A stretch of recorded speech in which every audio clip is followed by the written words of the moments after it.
పాండు మరణం, మాద్రి ప్రాణత్యాగం, పాండవుల అడవి జీవితం, హస్తినాపురం.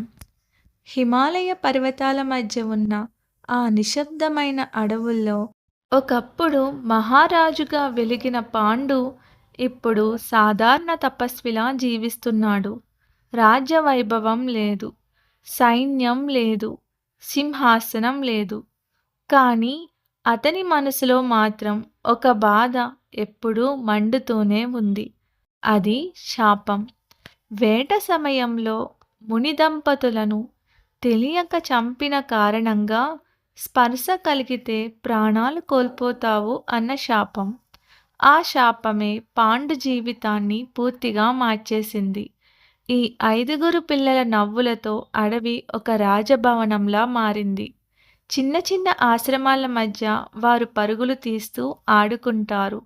పాండు దూరం నుంచే వాళ్లను చూసి ఆనందపడతాడు. నేను స్పర్శించలేను, కానీ వీళ్ళే నా జీవితం అని మనసులో అనుకుంటాడు. కానీ విధి ఎప్పుడు మనం ఊహించని చోట దెబ్బ కొడుతుంది. ఒకరోజు వసంత ఋతువు. చెట్లు పుష్పాలతో నిండాయి. అడవిలో ప్రేమ గాలి వీచింది. ఆ క్షణంలో పాండు తన శాపాన్ని మరిచిపోయాడు. మాద్రి దగ్గరికి వెళ్ళాడు. కానీ భావోద్వేగం ఆలోచనను జయించింది. ఆ ఒక్క క్షణం శాపం పనిచేసింది.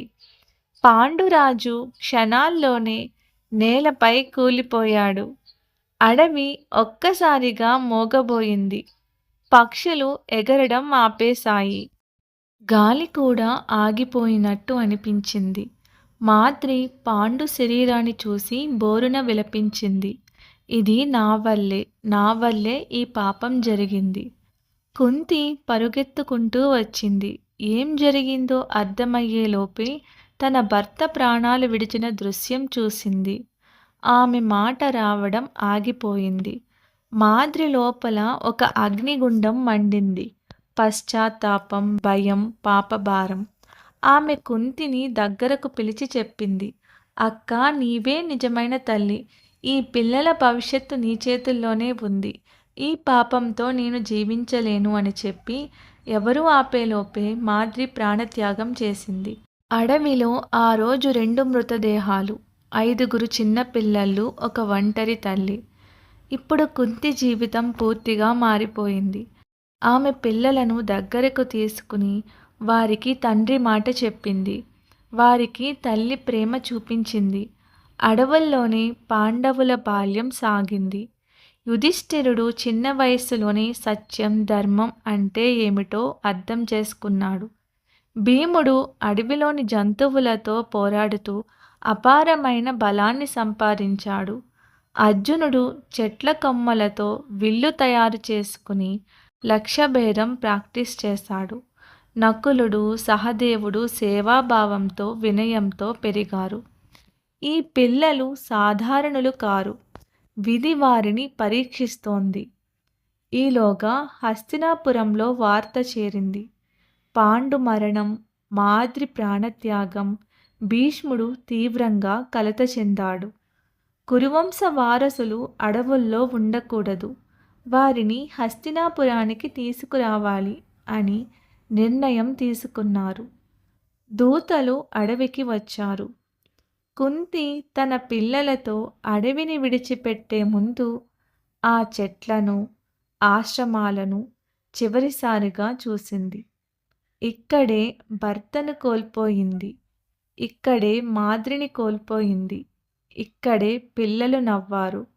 ఇప్పుడు ముందుంది హస్తినాపురం. రాజకీయం, ఈర్ష్య, శక్తిపోరు.